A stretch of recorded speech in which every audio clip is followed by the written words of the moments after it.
सबको जय मसीह की। तो मेरे प्रिय भाई बहन, आप लोग कैसे हैं? उम्मीद करती हूँ आप लोग बहुत अच्छे होंगे। परमेश्वर संभाल के रखे। तो मेरे प्रिय भाई बहन, मैं आप लोगों के सामने एक बहुत प्यारा सा वचन लेके आई हूँ।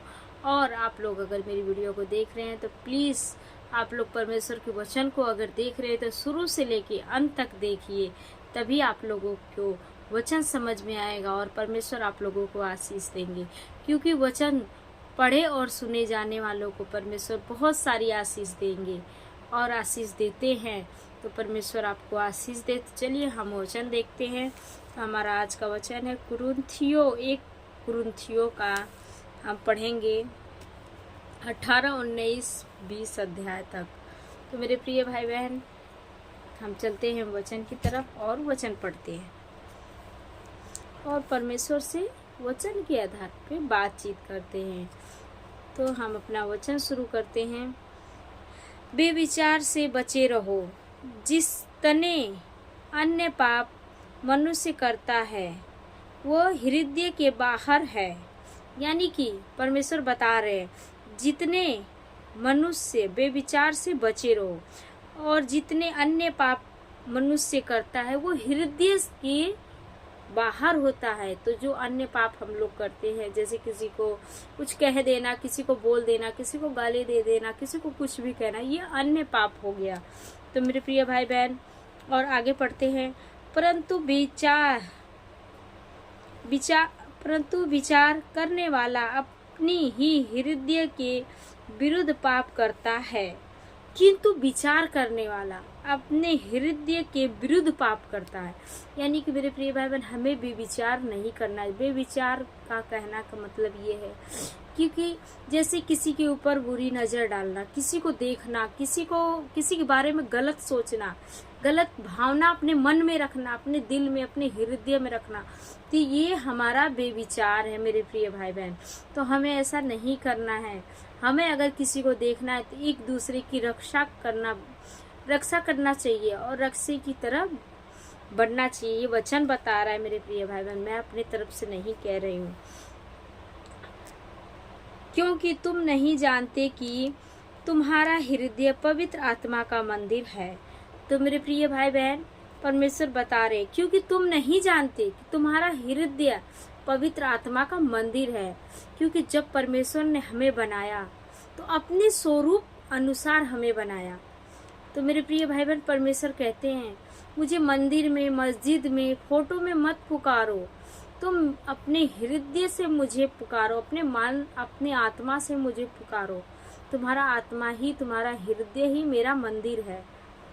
तो मेरे प्रिय भाई बहन, आप लोगों को समझना चाहिए, हमारा हृदय ही परमेश्वर का मंदिर है। जो कुछ मैं सब मंदिर है, जो तुम में बसा हुआ है। यानी कि जो तुम में बसा हुआ है, तो परमेश्वर हमारे अंदर बसा हुआ है मेरे प्रिय भाई।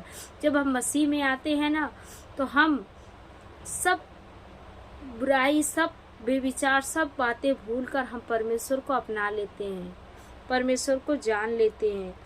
क्योंकि जो तुम में बसा है, यानी कि परमेश्वर हम में बसा है और तुम्हारे परमेश्वर की ओर से मिला है।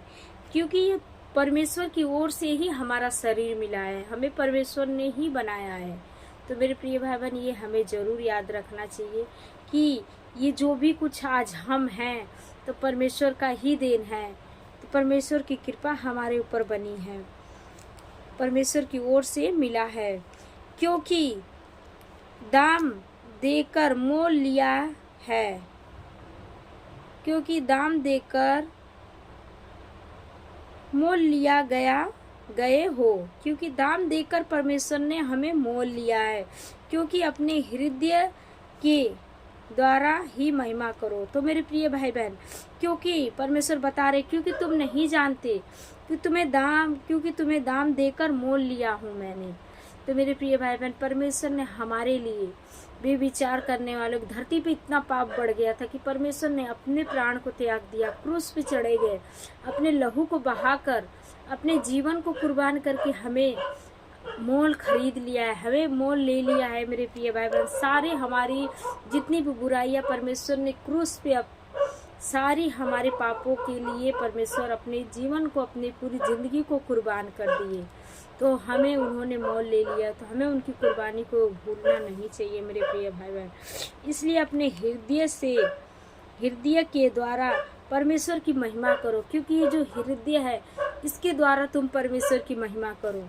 तो मेरे प्रिय भाई बहन, परमेश्वर ने हमारे लिए जो कुछ किया उसके लिए हमें बेविचार ये सब बातें अपने मन में नहीं रखना चाहिए। हमें सिर्फ रखना तो क्या चाहिए, सिर्फ परमेश्वर का महिमा करना चाहिए। 24 घंटे परमेश्वर की महिमा करना चाहिए और परमेश्वर की आज्ञा में रहना चाहिए।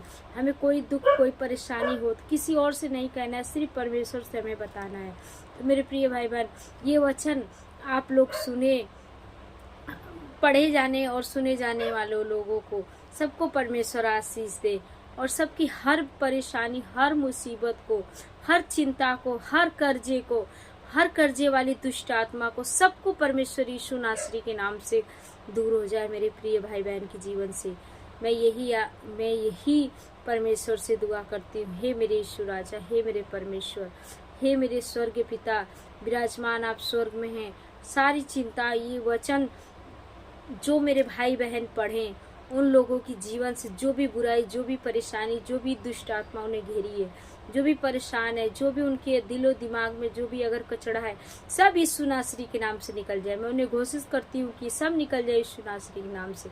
हे मेरे प्रिय भाई बहन, परमेश्वर आप लोगों को आशीष दे और आप लोग विश्वास के साथ ये वचन को सुनिए और अपने जीवन में ग्रहण करिए। जो भी आप सालों सालों की जो आपकी प्रॉब्लम है, जो सालों सालों की आपकी टेंशन है, जो आप लोग नहीं छूट रहा है, जो भी आपकी बुरी आदतें नहीं छूट रही, आप लोग इस वचन को ग्रहण करिए और परमेश्वर के सामने माथा टेकिए। परमेश्वर आप लोगों को जरूर आजाद करेंगे और परमेश्वर जरूर आशीष देंगे।